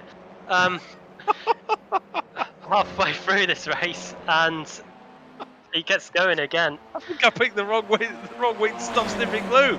As it is Ross Balfour then. Good luck, we're all counting on you. I am serious, and stop calling me Shirley. There's Ross Balfour is got a 0.2 of a second advantage over off Josh Thompson now, who's managed to get by Kevin Carlisle. Adam Hadfield remains in and amongst them in 4th place. And then it's, a 6-second gap back to Pete Harrod. He's only just coming through the final corner, is Pete, and we've got just under half of the race still to go here, so... Because we're only halfway through. So God knows what we're going to get in the second half. It's been great. It's been a lot of fun, this meeting. We always say it. You know, we sound like a broken record when we say, oh, every time we come to Watkins Glen, we get great racing. We do. Doesn't matter which layout it is. Doesn't matter whether there's chicanes, no chicanes, boots, no boots, whatever footwear you want. You know, it's not. It's always brilliant. And we're seeing that again here today. Ross Balfour now leads the way. Thompson is giving him a right old push down the back straight, trying to push him ahead of Carlisle in 2nd place for Thompson. And Balfour into the lead then. Stays in the lead, and this is Harrod trying to battle with with Bunn, and with, I keep getting Newman and Bunn's cars mixed up. Oh, the only one. Not easy to do, I guess. Oh, into the wall goes. Van That Broek was again. Yeah. Oh dear. Oh dear. And there was a CQR car involved there as Palmer, I think. Oh, Palmer's car is knackered. You can see the front wheels are well and truly broken. Not great in a front wheel drive car, of course. Not that breaking the rears would have any more of a desired result, I think. But through goes Rob Sutherland, and Gregory, and I think there's going to be a few more coming through. Here they are. Look. It's led by that's the 2 Coopers actually. They were together in race 1, I believe. And yeah, this is not where they're accustomed to being in the series either, Adam, is it? All the way down in the 20s. No, not at all. And Jason Cooper is 2nd in the overall point standings. He'll be, I think, return to form. Something's dragging on the floor. You can see, I'm sure the sparks flying from the back of Jason Cooper's car, Luke Cooper's car, as he's going along. I'm sure I can see some kind of something flying towards the car behind. But if it might have been just a few stones, whether he maybe got on the grass or the gravel, a bit of detritus. Here's Wojciech Svidovic. Look at the state of his car. He's a race 1 winner, race 2 winner, and he's only gained 6 places in this one. And here comes the Simtech lad. This is Simtech's Rob Jackson. This lot have got no straight line speed, and Jackson just flew past 4 cars on one straight. Except he's gone wide now, and he's probably going to lose all that good effort that he made. Oh, let's see then. Oh my words! Be careful, lads. Oh, just clears him. But look, Jackson just drives past Svidovic. Oh, he's been rear-ended. Oh. And that's sent him into Svidovic. Svidovic goes off. Oh, no. The automatic cars have crashed into each other now. And he's lost both the left front and the left rear wheels are hanging on by just pure luck, I think. That's a massive shame for Luke Cooper, who qualified just outside the top 10 after race 1. Rob Jackson, right in the thick of it. There's not much he can do though. His car is so much faster in a straight line. He's just trying to do the best he can out there. This is the one though, Adam. This is the 4 cars who are going to take, well, we think, are going to battle for the victory now. Yeah, it's not. I don't think it's going to be like race 2 where we had the front 4 and then they were closed in very quickly. If anything, the gap's getting bigger and bigger as 5th and 6th place start battling away. Jack Sedgwick is in 7th. He's again 22 places. So I think we are going to be looking at 3-4 for the race victory, and that means that. John Roberts. Problem for Roberts. Oh no. Roberts has lost 3 places. I think. Oh dear. This is the straight from hell for Boosted. Bram Clace was off here a couple of laps ago, and now the driver of John Roberts joins him. Well, Bram Clace doesn't drive for them, so they won't have minded that. But, well. but here's Roberts anyway, and that's the collision of John Roberts, and that's the crash of John Roberts into the wall. Look at this, by the way. Look at this. This is P5. This is the perfect illustration. This is just like a cycling race. You've got the front 4 who are working fairly well together, seem to be cooperating, not battling too hard. And then you've got this lot, who's the peloton,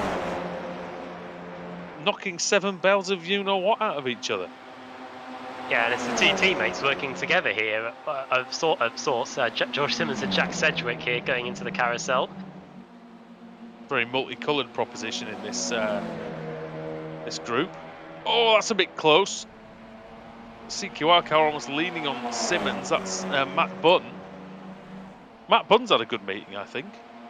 At least he's been up there, hasn't he? And seems to have had good pace. Oh, he's trying to go around the outside of Simmons. Gets in the grass slightly. Goes up the. In fact, he's going to make that work, though. I think he's going to get ahead of Simmons, or stay ahead of Simmons. And now Simmons, of course, getting the slipstream off of Jack Sedgwick at him, so that's going to help him out.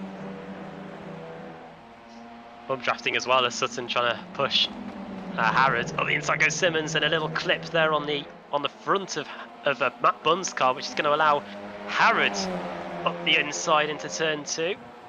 Tell you what, tell you something. Oh, look at the front. The front is like, the front's mad. Meanwhile, it's 10 metres apart. Look, maybe not even that. 4 minutes to go, and as the positions change left, right and centre in the lower reaches of the top 10, this is the fight for the win. And right now it's a toss-up between Ross Balfour, Josh Thompson for Craig Setup Shop, Kevin Carlisle and Adam Hadfield. So 4 different teams, all within a shout of winning this one. Yeah, by the way, I just need to give Tyler Vickery a load of credit for hanging around in that second group. Still in the top 10, but we look back from Ross Balfour's car now. Thompson does get the run on us, but Thompson wisely doesn't go for it. Now we are entering the point of the race, Adam, where these drivers aren't going to be able to afford to just sit there and wait for much longer. It's only about 3 laps to go. You know, you might get, I think 3.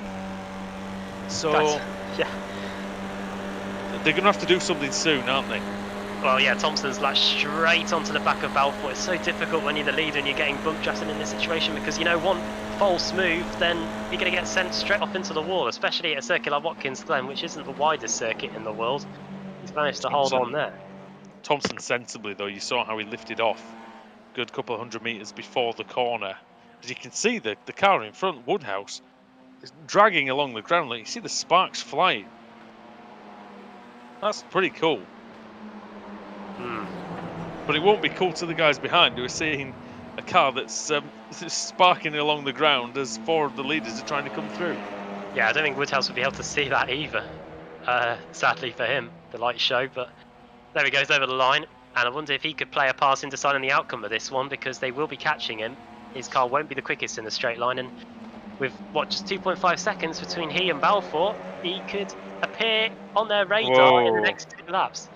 Until it gets serious, because that's when everyone just ignores the white lines in turn 1. But this lot have gained 3 seconds on the guys behind over the last 2 or 3 laps. That's how much these are doing very high 1 minute 15s, and the rest of them are doing very high 16s and 17s. So, and now this is where it's coming. Now, this is where if I can compare this race to a cup of cappuccino, we've now reached the point where the froth is gone. Josh Thompson, well, he'll be wanting to drink something a bit stronger than a cappuccino, I think, by the end of it. He'll be wanting the big bottle of bubbly for first place. Oh my word, look at this. Oh, on board with Hadfield. And there was no space there, Adam, at all. It's all in danger of boiling over there, wasn't it? As they went into the penultimate corner. And here we are, we're going to get the white flag. But remember, keep social distancing unless you're on iRacing. That doesn't matter in this situation. As the white this flag lot aren't 2 meters apart. There's no question for that. No question of that at all. Oh, and now look, Carlisle has lost half a second to the 2 in front. Oh! Was Balfour off there? I think he was. Penny route to victory. Yeah, he was on the grass there as they come past the lap. Sean Gardner, he can barely steer coming up there. Look, he's crabbing. They'll be wanting him to keep out of the way, that's for sure. But it looks like, Adam, on the final lap, that Balfour and Thompson have made a run for it. Yeah, they've got 4/10 of a second in hand, which may prove vital, especially if they start fighting here. We've seen overtakes around the outside of the carousel before, but Thompson's not able to get alongside. You usually think that at this point in the lap on the boot layout that the driver behind's got quite a long time to make a move stick, and not anymore. You've only got 2 corners. If you're Josh Thompson, you've only got 2 corners to hang on. If you're Ross Balfour, Thompson's going to try to go all the way around the outside. Balfour holds the line. Is he going to push him slightly wide onto the grass? No, he isn't. Thompson turns it into the last corner. He's done it. He's made the move stick, Josh Thompson, but can he in the drive to the line? Who's going to get there? It's going to be 6, 5, 4, 300s, but it's going to be Thompson. Just takes it on the line. And what a move in the last 2 corners, Adam. Brilliant. Oh, that was move of the race meeting. That was maybe one of the moves of the season. Here comes Jack Sedgwick. 24 places gained to finish in the top 5. Brilliant job from him. Simmons, then Bunn, Harrod, Hedgecock and Tyler Vickery. You mentioned him. Kudos to him for getting in the top 10. He beats McFarlane. He beats Rushworth. You know, that's 2 big names as it is already. Oh, look at this going on. This is Gregory and Rob Jackson. Jackson's going to take that one. So 20th place for Rob Jackson. And that is 17 places gained. So congratulations for a really great run for him. Yeah, brilliant stuff. Simon Field up 12. Wojciech Svidovic still up 8. Even though his car had seen much better days. And Svidovic was in the 19s at the end of the race, Adam. That's how badly he was suffering. Here we are. Some say he's got a CQR car right behind him, and he does. Over the line goes Sean Roberts, and he finishes in 26th place behind, just ahead of Dave Baker, who will be glad to see the back of this place. He'll be hoping for better things when we return next week, because we'll be off to, as I always am prepared and get the calendar up, we're off to Interlagos. We're off to South America next week. Well, yeah, I think Interlagos is always a great place to go touring car racing. You know, you think back to 2015 and that almighty crash on the Reta Reposta, and a lot of other great memories that have come from this league since Interlagos has come to the service. So it's probably been about 5 years now that track's been, maybe 6 or 7 years actually that it's been on the service. Time really flies. But a lot of takeaways from that race. Josh Thompson once again proving that he's just got better and better, and he's a threat to win any race. Ross Balfour, he's always exceptionally good no matter what he does.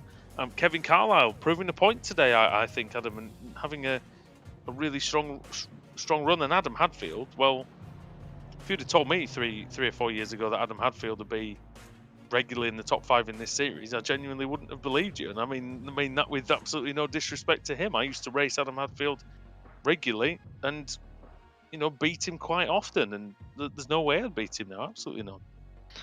Yeah, great result for him. And I'll run you through the finishing order then. and we'll hopefully get maybe 1 or 2 interviews on before we sign off here. Josh Thompson wins by 35 thousandths of a second. A fantastic move I didn't think would be possible. He was just given enough room by Ross Balfour, who finishes second. Kevin Carlisle, as you said, a brilliant achievement to get on the podium here at his home race. Adam Hadfield, 4th place. Jack Sedgwick completing the top 5. Has he been in the top 5 all night tonight? I'm not sure. George Simmons. I mean, at some stage, at least in every race. I don't know if he finished there. I can't remember that much, but yeah, maybe. There's only so much our brains can hold in this series. Simmons in 6th. Then what did Homer Simpson say? Every time I learn something new, it pushes some old stuff out. Beer kills brains. Well, it potentially does. That's a debate for another day. Adam Hedgecock in 9th and Tyler Vickery completing the top 10. Ross McFarlane 11th, Jamie Rushworth in 12th. Didn't really see too much of Jamie today, but there he is. He's in the top dozen. Scott Malcolm 13th, Paolo Preto in 14th, Lee Berridge in 15th, 16th place for Pete Newman. Then it's Rob Sutherland, Kip Stevens, Tim Greven there in 19th, and Rob Jackson with the Simtech car gaining quite a few places to finish in the top 20. 21st for Ben Gregory. It was a drag race between those two to the line. He finished 21st. Then Wojciech Savidovic, the race 2 winner, in 22nd. Simon Field 23rd, 24th for Luke Cooper. Then it's John Roberts, Dave Baker in 27th, Mark Woodhouse a lap down in the end in 28th. 29th for Michael Evdoka. 30th place for Ash Sutton, 2 laps down, no points for him. Sean Gardner 31st, and Jason Cooper, Ben Palmer, David Von Breck 7 laps down. Mark Johnston for Hesketh Racing. In fact, both Hesketh Racing cars not picking up any points. In fact, we saw what happened to Mark, didn't we? On the exit of the first corner. Giving us the fright of our lives. Jack Stiles 37th. Jake Blackhall in 38th. Then Mads Borger. He hasn't had the best of evenings either, really. We saw him off at the top of the S's earlier. Marcel Fritsch, the Austrian, 40th. 41st, Toby Ward. And Bram Claes also off for Simtech Racing. And that is it in terms of the finishing runners from this final race meeting of the regular season. And we do have a driver who's been coached well, you could say, over the last few days, and it may have been at Brands, Adam Hedgecock, but you joined us in the interview in the commentary box now. And has that Apex Academy coaching put you in good stead for this race meeting?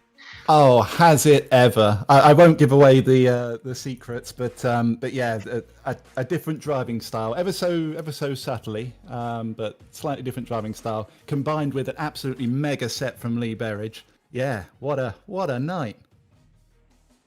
It's probably one of the most stressful race meetings of the season, really. Obviously, it's a bit like riding on the line in terms of getting points for the showdown and whatnot, but it's one of those tracks where you don't think about the track really. You just think about everybody that's behind you and in front of you because they're just that close. Yeah, it is pretty relentless.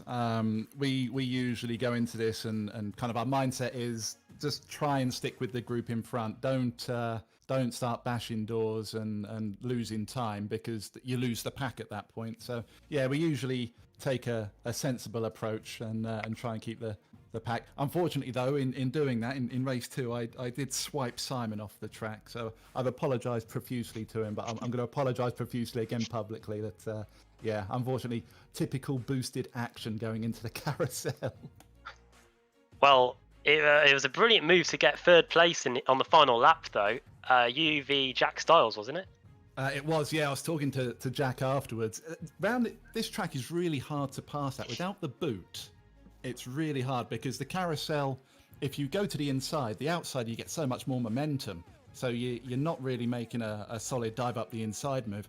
And into the last kind of couple of corners, well, it's almost like a chicane. So if you dive to the inside on the first one, you're on the outside for the last corner.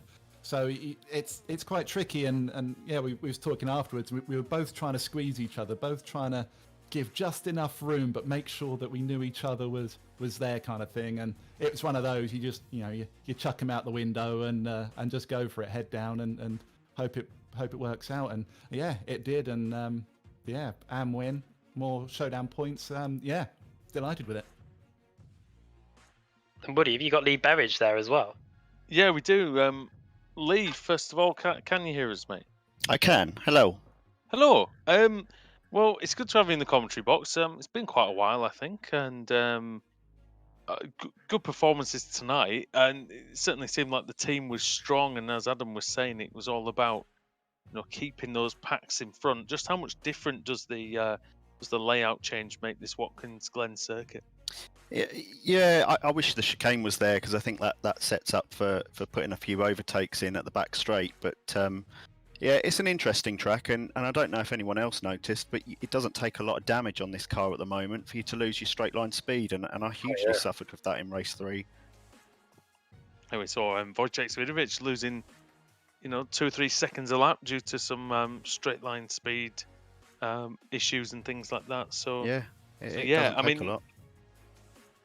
From a personal point of view, it looked like it was very, very hectic in the middle of those packs. I mean, what is it like for the viewers at home who've not done this to be in the middle of a field of 40 TCR cars going up the hill surrounded by Armco barriers and maniacs at every turn?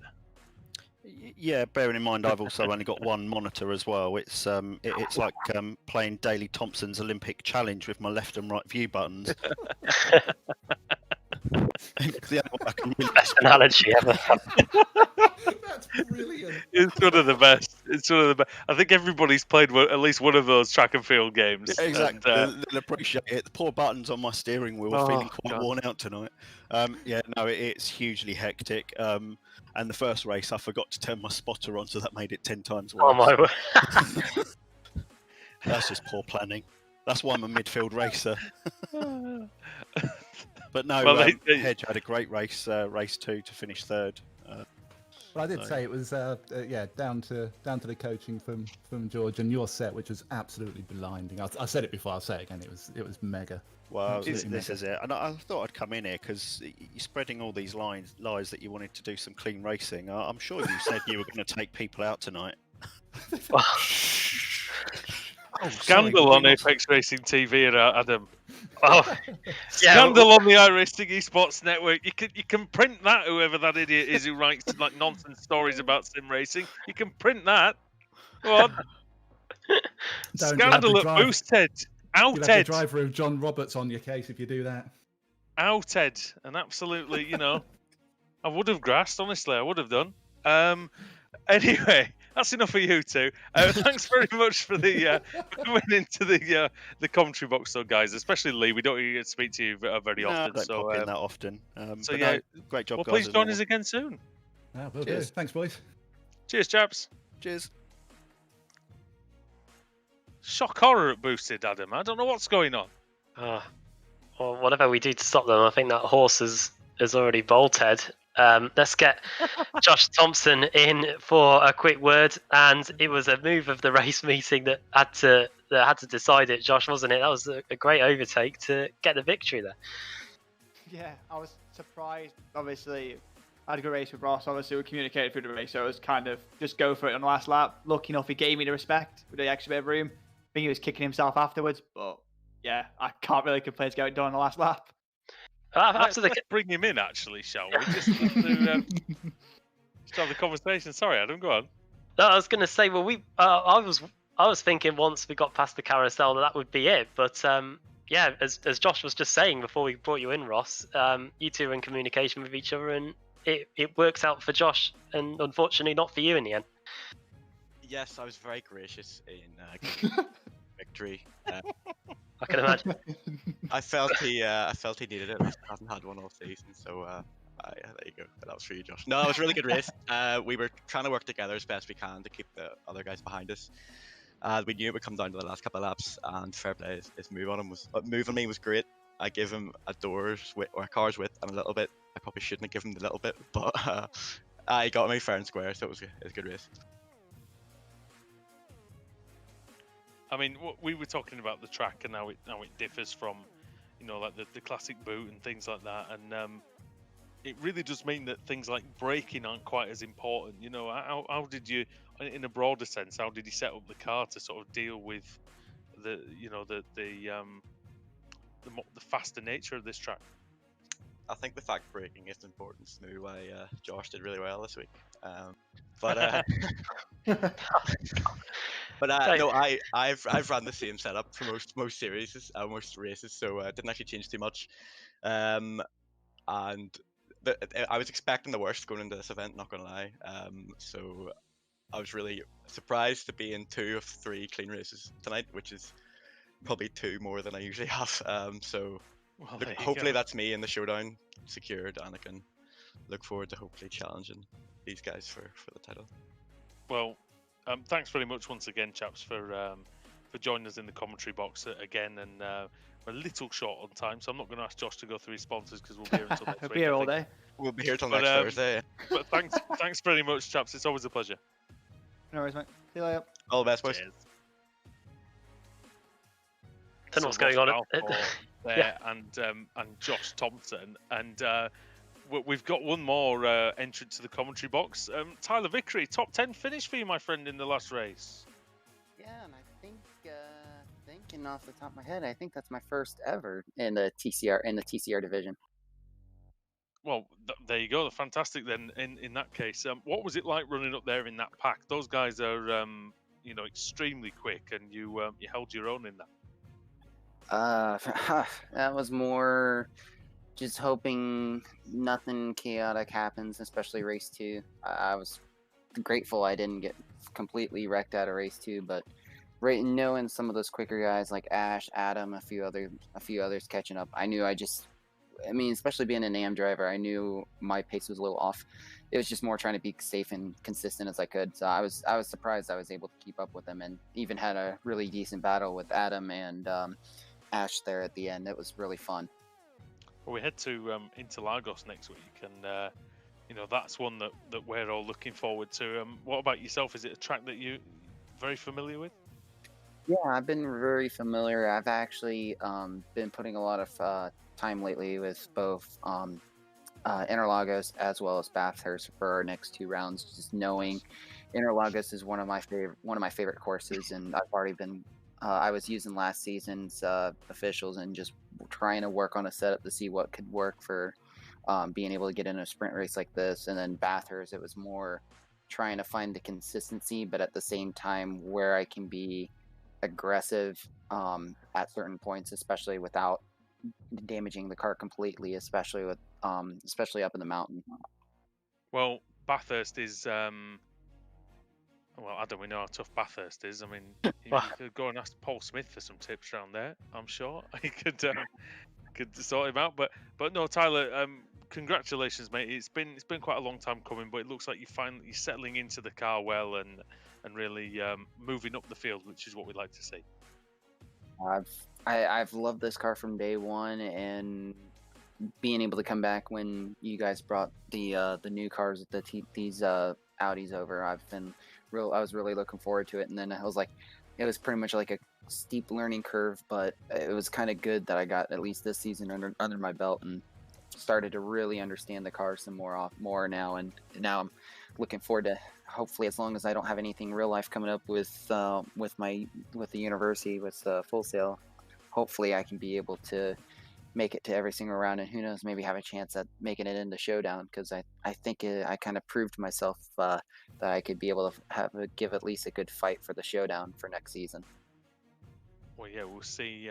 We've seen plenty of drivers come in, and this is the best learning, the best proving ground. You get better by being around some of the best in the world. You work at Full Sail, you go to Full Sail. It's like NXT, you with some of the best in the world, and you become, eventually one of them as well. So hopefully that carries on for you, Tyler. So thanks for joining us again, and we'll hopefully see you in the next couple of weeks. Definitely. Thanks again. Cheers. Tyler Vickery there, Adam, and that concludes a mammoth interview session. And yeah, we I think that race meeting was brilliant. I loved every second of it. Or even after the race, we were having to duck in the interview room. There was so much shots firing going on. But yeah, when I saw the track that we were racing at tonight, Watkins, Glen, the classic layout as well, I knew we were in for 3 absolute classics, and it duly delivered. And whoever thought up the calendar give them a pat on the back as well, because we've got 4 brilliant tracks ahead of us in the showdown in Interlagos, Bathurst, Daytona to end the season, and I'm forgetting one more as well, Suzuka. So, Oh yeah. Make sure you tune in next week, because the points will be closed back up, and any wrong move could result in you losing your chance to go for a championship. So the pressure is going to be on. Indeed it will be, and it remains to be seen who's going to be the Apex Racing League Touring Car Champion, but you can see all the rounds on that journey to finding our champion here on the iRacing Esports Network. So from all of us here at Apex Racing TV, from Andrew Woodhouse, from Adam Bath, and from Sam Kumo, we'll see you next time when it will be the showdown. Good night.